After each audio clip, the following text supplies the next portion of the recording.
आप सभी को जय श्री कृष्ण, राधे राधे। तो कल हम सब ने सुना अध्याय 3 की कथा, पुरुषोत्तम मास अधिक मास के अध्याय 3 की कथा। तो आज श्रवण करेंगे उसके आगे से अध्याय 4 की कथा, पुरुषोत्तम मास महात्म्य के अध्याय 4 की कथा। तो श्री नारायण बोले, हे नारद, भगवान पुरुषोत्तम के आगे जो शुभ वचन अधिक मास ने कहे, पुरुषोत्तम मास ने कहे, वह लोगों के कल्याण की इच्छा से हम कहते हैं। सुनो, और आप सब भी बड़े ध्यान से सुनिएगा। बड़े भाव विभोर कर देने वाले शब्द हैं और बहुत ज्ञान प्राप्त होगा आप सबको, हम सबको। तो अगर जानकारी अच्छी लगे और पुरुषोत्तम मास का आप महात्म्य सुन रहे हैं तो जय श्री कृष्ण कमेंट में ज़रूर लिखिएगा। चैनल में न्यू है तो सब्सक्राइब कर लीजिएगा और लाइक कर दीजिएगा।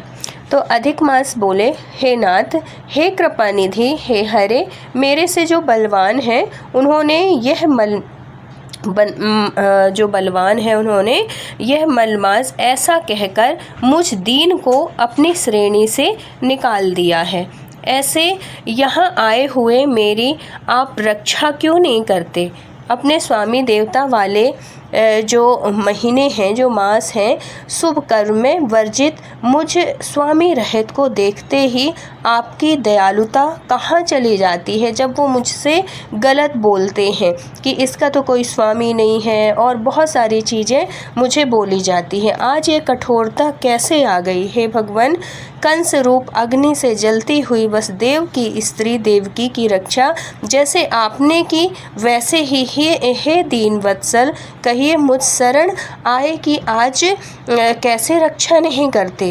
पहले द्रुपद राजा की कन्या द्रौपदी की दुशासन के दुख से जैसे आपने रक्षा की, वैसे हे दीनदयाल, कहिए मुझ शरण आए कि आज कैसे रक्षा नहीं करते? बहुत सारी चीज़ें अधिक मास ने भगवान श्री कृष्ण से कही। फिर उन्होंने कहा कि यमुना में कालिए नाग के विष से गौ चराने वाले तथा पशुओं की आपने जैसे रक्षा की, वैसे ही दीन वत्सल, कहिए मुझ शरण आए कि आज कैसे रक्षा नहीं करते? आप मेरी रक्षा क्यों नहीं कर रहे हैं? पशु और पक्षियों को पालने वाले एवं पशुपालकों की स्त्रियों की जैसे आपने रक्षा की, मेरी रक्षा क्यों नहीं करते? मगध देश के राजा जरासंध के बंधन से राजाओं की जैसे रक्षा की, हे दीनवत्सल, आप मेरी रक्षा क्यों नहीं करते? आपने ग्राह के मुख से गजराज को छुड़ाया था, जैसे आपने उसकी रक्षा की। हे दीनवत्सल, कहिए मुझ शरण आए कि आज आप रक्षा क्यों नहीं करते? नारायण बोले, इस प्रकार भगवान को यह स्वामी रहित मलमास आंसू बहता मुख लिए जगतपति के सामने चुपचाप खड़ा रहा। उसको रोते देखते ही भगवान शीघ्र ही दयालु हो गए और पास में खड़े दीन मुख मलमास से बोले, श्री हरि बोले, हे वत्स, क्यों इस समय अत्यंत दुख में डूबे हुए हो? ऐसा कौन बड़ा भारी दुख तुम्हारे मन में है? दुख में डूबते हुए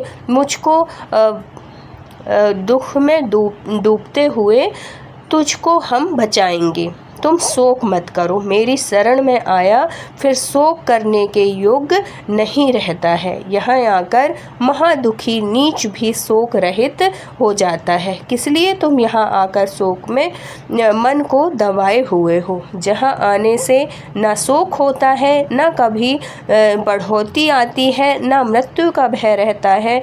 बढ़ोती मतलब न कोई बूढ़ा होता है, किंतु नित्य आनंद रहा करता है। इस प्रकार के वैकुंठ में आकर तुम कैसे दुखित हो?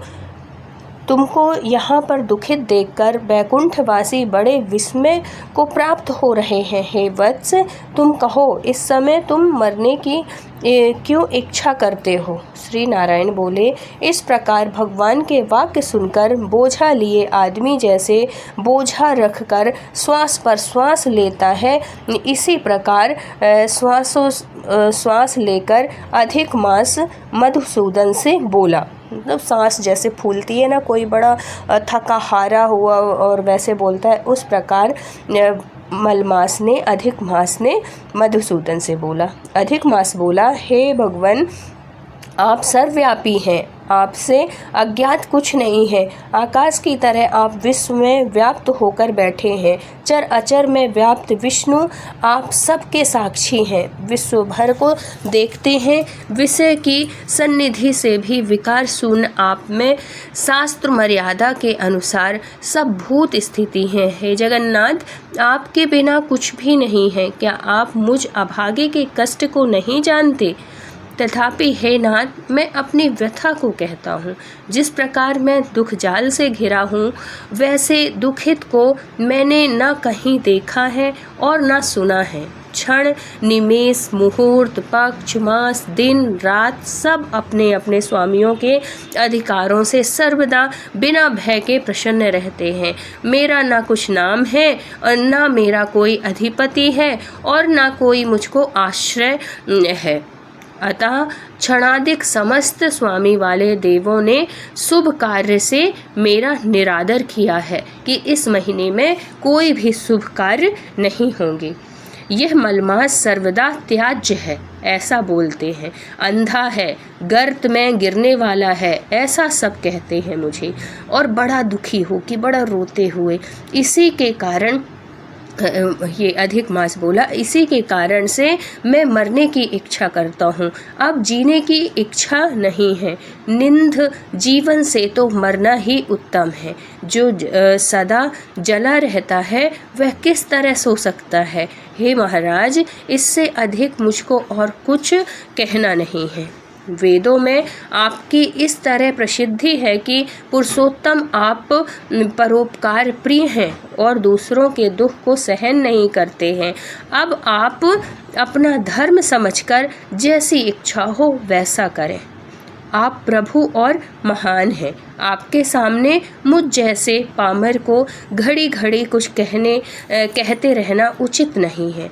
मैं मरूंगा, मैं मरूंगा, मैं अब ना जीऊँगा, ऐसा पुनः पुनः कहकर वह अधिक मास, हे ब्रह्मा के पुत्र, उन्होंने कहा, विष्णु भगवान ने कहा कि हे ब्रह्मा के पुत्र, चुप हो गया। अधिक मास ऐसे चुप हो गया और एकाएक श्री विष्णु के निकट गिर गया।